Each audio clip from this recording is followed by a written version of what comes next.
No todos los hombres que cambian la historia llevan una corona en la cabeza o un ejército detrás. Algunos no gobiernan oficialmente, no firman leyes y no aparecen en los retratos del poder. Pero aún así, logran algo más peligroso: dominar la mente de quienes sí mandan.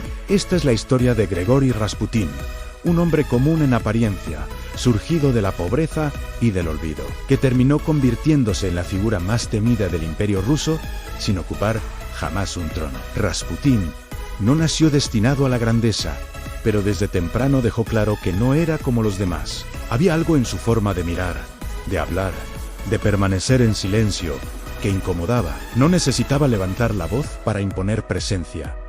Donde otros explicaban, él sugería; donde otros rezaban, él observaba. Y mientras muchos buscaban respuestas en libros o rituales, Rasputin aprendió algo mucho más simple y poderoso. A la gente no quiere verdades, quiere alivio. Quiere creer que alguien puede quitarle el miedo, el dolor, la incertidumbre. Eso fue lo que él ofreció, y eso fue suficiente para que su nombre empezara a circular como un susurro incómodo. Algunos decían que tenía dones, otros que era un farsante, pero nadie negaba que quienes se sentaban frente a él salían distintos, más tranquilos, más dependientes, más convencidos de que sin ese hombre todo podía empeorar. Así, paso a paso, sin imponerse, Rasputin fue entrando en círculos cada vez más cerrados, hasta llegar al corazón mismo del poder, un lugar donde la riqueza y el lujo no ocultaban el miedo, sino que lo amplificaban. El palacio no era un refugio, era una jaula dorada llena de desconfianza, conspiraciones y decisiones tomadas con terror al error. En ese ambiente, Rasputin se volvió indispensable, no porque obligara a nadie, sino porque calmaba, porque decía exactamente lo que necesitaban oír, porque su presencia parecía estabilizar aquello que estaba a punto de romperse. Muy pronto, ministros, nobles y figuras influyentes comenzaron a depender de él sin darse cuenta. No pedía cargos, no exigía honores, no reclamaba riquezas de forma directa.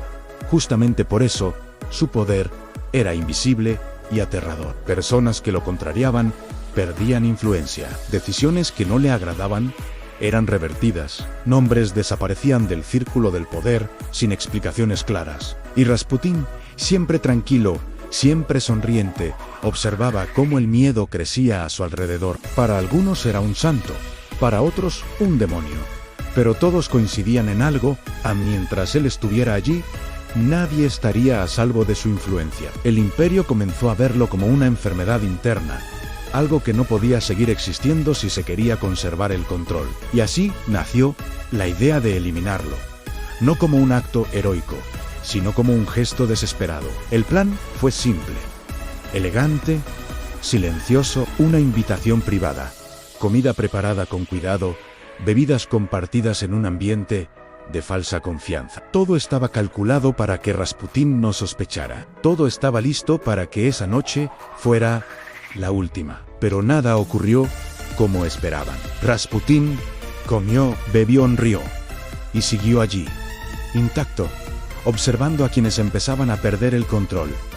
El miedo se apoderó del lugar. Lo que debía acabar con él no funcionó. Entonces recurrieron a la violencia directa. Un disparo en su cuerpo cayó. Creyeron que había terminado. Pero no. Rasputin se levantó, herido, sangrando, avanzando como si la muerte aún no hubiera decidido reclamarlo. El pánico fue total. Más disparos, golpes, arrastre. Finalmente, el silencio. Cuando todo terminó, nadie celebró, porque entendieron que no solo habían matado a un hombre, habían creado un mito. Su cuerpo desapareció, pero el vacío que dejó fue inmediato. Sin Rasputin, las decisiones se volvieron erráticas, el control se debilitó, el poder se fracturó desde dentro. Era como si aquel hombre, odiado y temido, hubiera sido el último sostén de una estructura que ya estaba podrida. Rasputin no gobernó oficialmente, pero dominó voluntades. No escribió leyes, pero cambió destinos. No lideró ejércitos, pero aceleró el colapso de un imperio. Porque el verdadero poder no siempre se muestra, no siempre se anuncia, no siempre se hereda. A veces, simplemente se susurra al oído correcto. Y aunque su vida terminó en violencia, Su historia nunca fue enterrada. Porque hay hombres que mueren y hay otros que se convierten en advertencia.